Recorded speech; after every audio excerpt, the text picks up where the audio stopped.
Good morning mga sis, this is Explore Bataan Vlog, ang vlogger ng Bataan kay Mama po. Sabi ko na lang talaga ng Let's Go Bataan.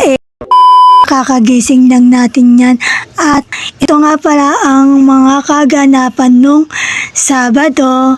At yan, wala nga kaming prayer breakfast at hindi rin kami nagbisita ng umaga, kaya nagawa ko yung mga dapat kong gawin at yan, kakaligo nga lang pala natin yan, hindi lang halata chore at yan, at nanahingat tayo niya ng ating paldang binigay. At dalawa nga pala yung paldang tinatahi ko. Nung matapos ko na yung isa, ay yung isa naman ang tinahi ko. Nang matapos nga ako manahi, ay kumain na ako. Pero bago ako kumain, nagpray muna ako. At pagkatapos ko nga kumain, dali-dali na tayong nagbihis at lumabas na nga tayo sa mga oras na yan.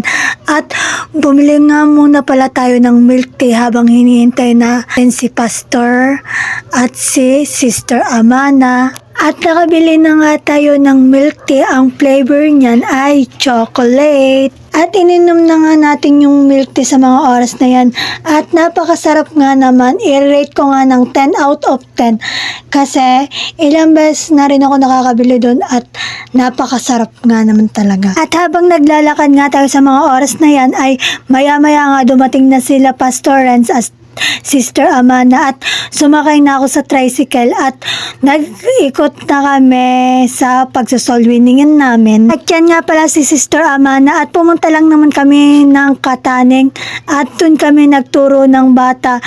So hindi na nga pala kami nakapagturo ng bata sa Kataning kasi masyado ng hapon, late na, kaya sa susunod na Sabado na lang kami magtuturo sa Kataning. At masyado na nga palang mahaba ang video na to at yun lang naman for today's video.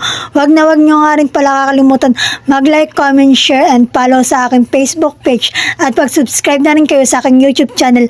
At yun lang, God bless, salamat sa support, I love you all, bye!